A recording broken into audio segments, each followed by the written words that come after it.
house of time. Meet a stranger, jump right in your car. Waking up on your sofa. Hello, hello. Ay, pasensya na. Hello, hello mga bebs. Pasensya na kayo sa boses ko at saka meron tayong nakatali dito. Ayan, kamusta naman kayo mga bebs? Sana ay nasa mabuting kalagayan kayo at okay na okay lang sana po kayo kung saan man po kayo ngayon at nanonood sa akin. Ayan, so, ayun na nga, meron tayong tali dito dahil sa ilang araw. Kailan ba yun? Monday ba yun? Or Tuesday? Basta bigla na lang, nag-dry yung lalamunan ko. Tapos, pag lumulunok ako, nararamdaman ko yung aking lalamunan na para siyang dry. Ayun. Pero ngayon, parang okay na siya. Kasi kahapon, binilhan ako ni Mr. ng gamot. Sabi ko, ayoko magpa-check up. So, bumili na lang siya ng gamot sa drugstore. Pero yung boses natin ay iba. Tapos, ay, ano pa ako. Tapos ngayon, nag-aalmusal ako. Ayun, binigyan ako ng kaibigan ko ng palabok kagabi. So, hindi ko siya nakain kagabi kasi kakatapos lang namin mag-dinner. And then, so ngayon ko siya kinain. So, ayun, nakain ko na siya. And then, si Yeram naman, siguro 2 days, 2 days siyang hindi pumasok kasi masakit naman yung tiyan niya at saka nagdudumi siya. So, ayun, so hindi siya pinapasok ng tatay niya nung Martes at Merkules. So, ngayon, pumasok na siya kasi okay na siya. So, ako naman mag-isa sa bahay. So, hindi ako nag-vlog noon nung nandito si Yeram. Ayan, sinisipon ako. So, ayun. So, ayun mga bebs, malapit na yung ating paggagawa ng kimchi. Sa Saturday na, balak ni Mr. na hindi pumasok sa Sabado para makatulong siya doon. Kasi nga mga bebs, ilan-ilan lang yung lalaki sa amin doon. Tapos medyo mahina-hina pa sila. Kasi nga magbubuhat ng kimchi. Ang bigat nun, di ba? Yung, ano yun ba yun? Yung Baguio cabbage ba yun? Ano bang tawag doon? So, ayun. Siyempre, bubuhatin yun. Si Mr. lang malakas. Joke. Ayun, so walang kasama yung mga kababaihian. Ayun, mga girls. Ayun.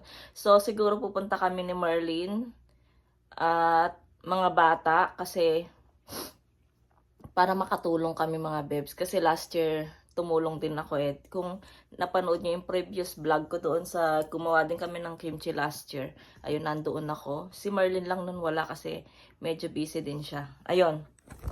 Pagkatapos, nalaglag yung cellphone ko, nadulas sa kamay ko. Ayun na nga, diba? Clumsy. So, ayun na nga, kahapon, nag-isip-isip ako, nagtingin-tingin ako ng mga shoes para kay Yeram na kasi yung gusto niya talaga pila, yung sinusuot lang siya, yung wala siyang sintas. So, ayun, may nakita ako. So, ayun yung tinitingnan ko mga bebs. Tapos, sakto naman na nag-sale siya. Dati, mga 20 up pataas. So, ngayon nag-down siya. Naging 18 na lang siya. So, sabi ko, kunin ko na kaya to. Sabi ko, para regalo kay Yeram sa Pasko. Kasi nga, gustong-gusto niya nang magkaroon ng sapatos na hindi di sintas, yung suot lang talaga yung paglabas niya, yung ganun lang siya. Yun ang gusto niya kasi na shoes. Kasi dati meron siyang pila. Kung napanood nyo rin yung previous vlog na yon na binilang ko siya ng pila dati na kulay black. Kaya lang ang bilis lumaki ni Yechan. Hindi yung sapatos yung lumiliit mga Yechan, Yeram. Hindi yung sapatos yung lumiliit mga bebs, yung mga bata ang lumalaki yung mga paa nila. So ayun, lumaki na yung paa ni Yeram. Ang nangyari, pinadala ko na lang doon sa Pilipinas. Kasi pwede naman siyang unisex, black siya na may white. So, pinadala ko siya doon sa pamangkin ko na babae. Ayun. So, bagong-bago pa yun mga bebs. So, nanghihinayang nga ako pero okay lang. Napunta naman siya doon sa pamangkin ko. So, ayun, binilhan ko siya ng bago. So, ayun yung regalo ko sa kanya. Kay Yechan, wala pa ako naiisip na regalo. Sabi naman ni Yeram, bilhan mo na lang si kuya ng... Ay, pasensya na sa kalikili. Bilang mo na lang si kuya ng pantalon kasi wala siyang masyadong pantalon. So, ayun. Yun nga ang naisip ko. Bibilhan ko na lang siya ng pantalon. Kasi malalaki na sila. Hindi na nila kailangan ng ng... Wait lang mga babes. So, ayun. Hindi na nila kailangan ng laruan mga babes. Diba? So, ang lalaki na nila. Pasensya na. Umahaba yung natin, yung chika natin. Kasi para akong tanga dito. Ako lang mag-isa nagsasalita. Kausap ko naman kayo, so it's okay. So, ayun, ano ba ang ganap natin? Basta, kung hindi natin, nag-ano lang ako mga bebs, mamaya pagdating nung sapatos na in-order ko, kasi darating siya ngayon. So, iyon, ipakita ko sa inyo. Tapos, aray, meron akong pimples dito sa likod. Tapos, ipapakita ko sa inyo, pagkatapos nun, yung vlog na to ay itutuloy natin sa Sabado. Ano na ba ngayon? Thursday. So, lagpas tayo ng Friday, tas Saturday natin siya itutuloy. Tapos si Mr. Miss na miss niya na daw yung yung noodles nung sa ate niya. So, pag may time din kami ng Saturday daw, punta daw kami doon sa resto nila ate niya at kakain kami doon. So, ayun, ganun yung ganap natin. So, ayan, mamaya ipakita ko na lang sa inyo yung anong ba tawag nito? Yung sapatos ni Yeram. So, ayun mga bebs. See you later. 1 hour later. Hello mga bebs. Good afternoon. Nagtatry ako ulit maglagay ng pilik mata. So, ayan, nakita nyo yan. Ito, nalagay ko na yung isa. Basta lang, tiyaga lang pala mga bebs. So, ayan. Tapos ito wala pa. And, try natin na tapusin lahat. Ayan. Pero dapat pala, pag gagawin mo to, hindi ko alam kung ito, pag tinulog mo siya, tawag nito, pag tinulog mo siya, baka malagas siya matanggal. Kasi nga, yung glue nito ay, hindi naman talaga yung super glue na gaya ng ginagawa sa, yung sa extension eyelashes. So, ito lang siya talaga, yung glue. Ayan. So, hindi ko alam kung baka matanggal din siya. Pala, may chika ako sa inyo mga bebs. Sobrang lapit, May chika ako sa inyo. Kaninang madaling araw, siguro mga alas 4 na yon. Biglang nag-alarm yung cellphone ko ng sobrang lakas. Tapos, naglindol pala. So, lumindol mga babes. Natakot ako. Tapos, parang naramdaman ko siya na ko yung asawa ko na nag-ganon siya. Tapos sabi ko parang naramdaman ko yung lindol. So, ayun, naglindol nga sa malapit sa Kyongju siya mga bebs. Tapos, doon din malapit kila ate ko. So, ayun din, naramdaman din niya. So, nag-post din siya. So, yun. Sana hindi na maulit. Nakakatakot talaga yung lindol. Hindi mo alam kung kailan siya. Si Lord lang nakakaalam kung kailan. So, kailangan lagi lang tayong handa mga bebs. Yun lang yung maipapayo natin. Maipapayo ko, always handa lang. Ayan, parang sa pagdating ni Lord, dapat lagi lang tayong handa. Alam niyo ba kung paano maghanda? Yun, yung lagi kayo nagpe-pray, ganon. Prayers, tas worshiping, and then read the Bible. Ayan yung paghahanda para kay Jesus Christ. Ayan. Hindi naman kailangan maghanda, magluluto, ganyan, hindi. Yun ang gusto ni Lord, yung maghanda tayo, ganon. So, ayun nga. Ay, pero okay lang, mahina lang naman siya mga beb, 4 point, something lang siya, ganun. So, ayun, nag-message na yung ating box na darating.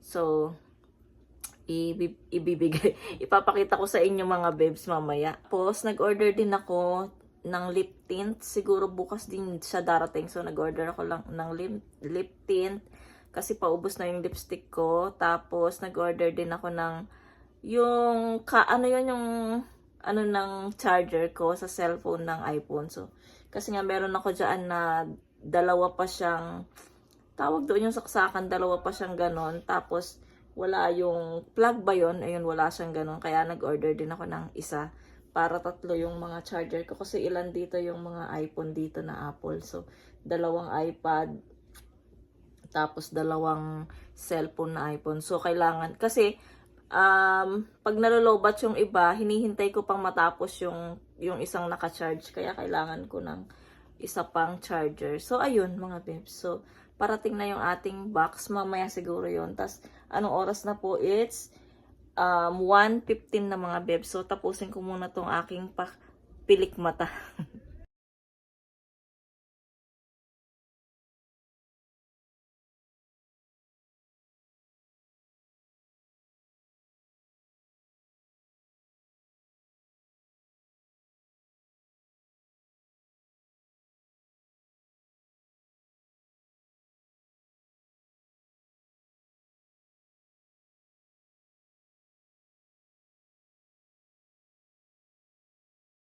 Yan mga bebs, nakabit ko na yung ating papilik mata dyan. Thank you.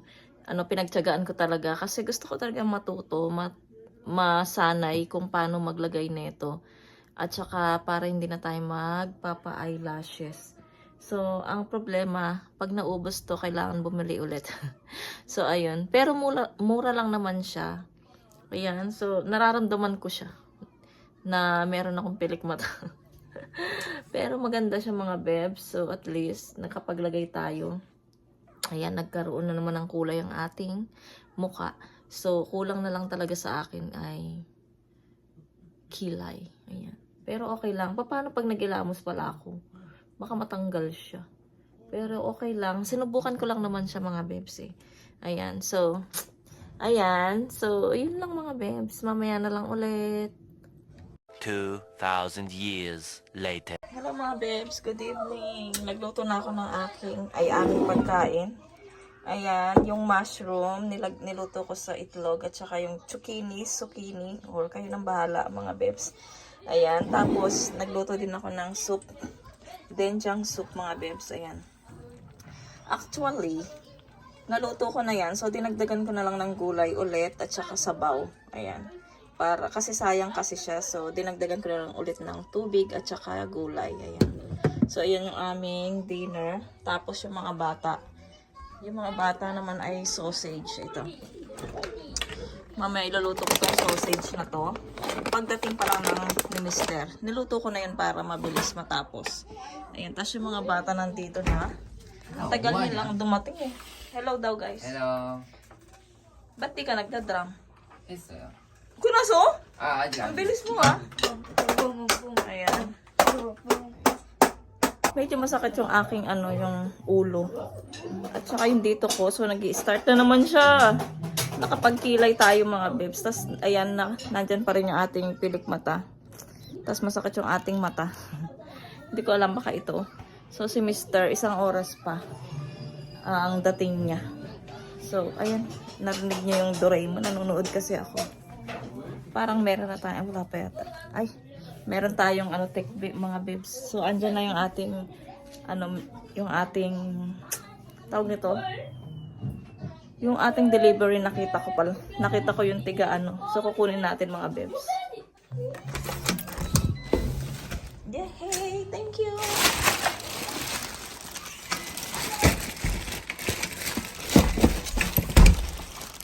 So, ito siya mga bebs. I-unboxing natin na lang dito sa... Okay, dito na lang sa sa sala. Yan, tapos sinain ko na lang yung ating TV. Kasi exad siya. So, ayan mga bebs. Yung isang box, huwag na nating buksan para sa akin yan. Naka-apron tayo ulit kasi nagluto tayo, diba? Tapos, ito yung sapatos ni Yeram. Sana kakasya sa kanya. So, i-unboxing natin siya mga bebs. Pakita ko sa inyo.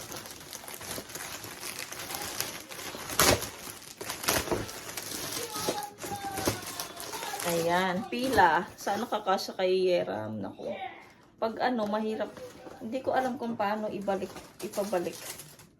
Parang ang liit.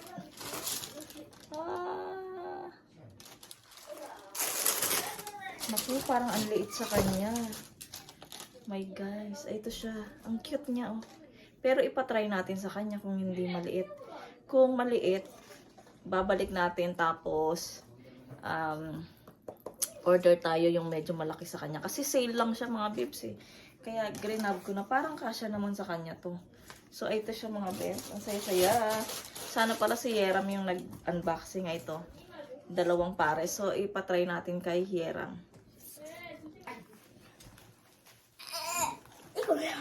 뭐야 이거? 씻지 말라는 거야?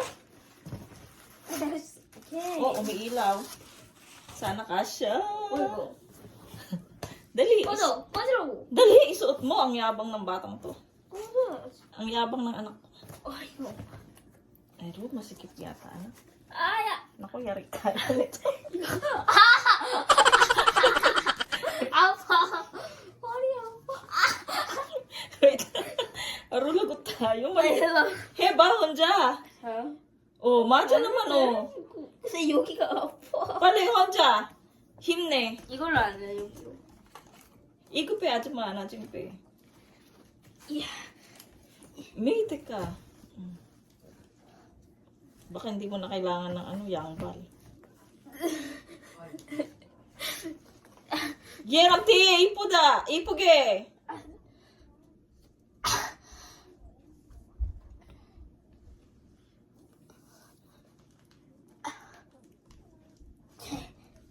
Tuto.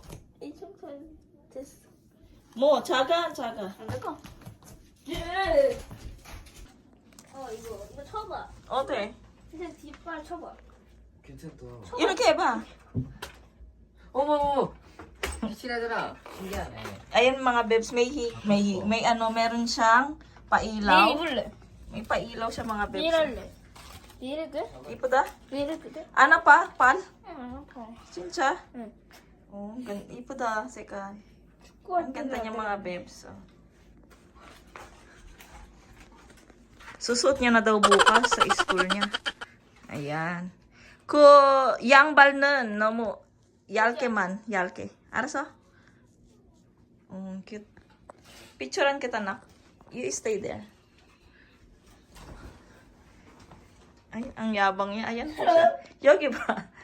Ayan, ang yabang po ni Eram. Diba? Picture na yan. Picture. Tapos, so, ayun mga bebs. Okay naman daw sa kanya, sabi niya. Ayan, okay sa kanya. Kaya, pero sigurado mabilis lang din to liliit. Ay, mabilis lang din to lalaki. Sana 230 na yung kinuha ko, no? Pwede kaya siyang ibalik. Hindi ko pa tinatanggal yung tag niya kasi kung gusto ko siyang ibalik, pwede. So, papalitan ko siya ng 230. Kasi nga, meron siyang size ng 140 to 230 mga bebs. Ayan, kaya ayoko munang tanggalin. Gusto niya nang isuot bukas. Mga inday, gusto niya nang isuot bukas. Sabi ko, tingnan ko nga, baka may ano pa dito, address. Ayan, gusto ko sanang ibalik. Sinira ko naman yung ano niya. Yung kanyang plastic. Anong dapat gawin? Sana 230 na lang sana yung kinuha ko. Para hindi siya ano. Alam nyo, maswerte yung pag nagkinaliitan na ni Yeram to, maswerte na naman yung makakatanggap nito. Ang ganda niya, oh. Ang cute-cute niya. May ilaw-ilaw, oh, mga bebs. Ayan, oh, may ilaw-ilaw siya. Diba? Pang Pasko talaga siya. Kaya, tamang-tama siya sa regalo ko sa kanya. Tsaga niya? Yogi, ano pa? Chincha? Kuuma, ibig, samship. Sago siya po eh. Kundi ibig, ibig i-ship ya. Hindi siya pwede sa makakapal na medyas mga bebs. Ang pwede lang sa kanya is yung manipis na medyas. At saka maganda rin to sa summer, oh. Tignan nyo, hindi siya maano. Para lang siyang pang summer. Pag nakita to ni Mr., matutuwa naman siya. Sabihin ko, regalo ko to kay Yeram. Kasi gustong gusto niya talaga to. Ang ano, problema ko lang ay ganito yung kulay niya. Sabi ko, pag sinuot niya, wag niyang dudumihan masyad. Yun dito, oh, mahirap siyang, ano. Hindi naman, okay naman siya labhan. Kasi para lang siyang, tela. Dito, so. Pero sabi niya, okay naman sa kanya. Gusto ko sana ipapalit. Parang ang liit-liit, kung ang liit niyang tignan. Mga bebs, andito na si Mr. Ay, may binili siya sa store. Bumili siya ng probiotic. Ayan. Tapos, bumili siya ng mga yogurt. Ayan.